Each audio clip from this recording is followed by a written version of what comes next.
Lee to എന്ന സ്വരസ്ഥാനം ഈ 2 വിരൽ കഴിഞ്ഞ് വരുന്ന പൊസിഷനാണ്. ഇവിടെ ഇങ്ങനെ വയ്ക്കുമ്പോഴത്തേക്കും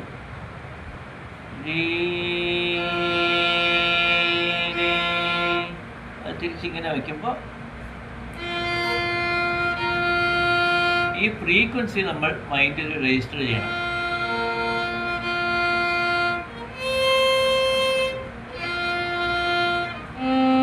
അപ്പോൾ ദാ ടു റീ ടു ദാ ടു എന്നാണ് പൊസിഷൻ.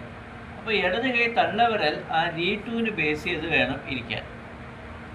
അതാണ് ഞാൻ വരവീണ ഗീതം തുടങ്ങുന്നത് മുതലേ പറയുന്ന ഒരു കാര്യം. ഇടത് കൈ ഇങ്ങനെ ഇരിക്കണം, ഇങ്ങനെ മടിയിൽ തട്ടരുത്. അപ്പോൾ ഇവിടെ നിന്ന് താഴോട്ടാണ് റീ 1. റീ 1 എന്ന സ്വരസ്ഥാനം ഇത്രയും ബെൻഡ് ചെയ്ത് വെക്കണം. വിരലിൻ്റെ ഈ ഭാഗം സ്ട്രിങ്ങിൽ വരണം. വിരലിൻ്റെ ഈ ഭാഗം സ്ട്രിങ്ങിൽ വരണം, എങ്കിലേ നോട്ട് നല്ല റൗണ്ടായിട്ട് കേൾക്കത്തുള്ളൂ.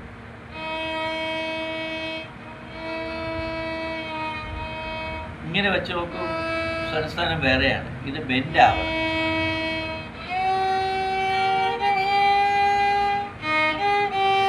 ഇപ്പോൾ വിരൽ ഫോർമേഷൻ ഇങ്ങനെ കർവ് ചെയ്ത് സ്ട്രിങ്ങിൻ്റെ മേളിൽ റെഡി ആയിട്ടുണ്ടാവണം, എങ്കിലേ സ്പീഡ് വായിക്കാൻ സാധിക്കത്തുള്ളൂ.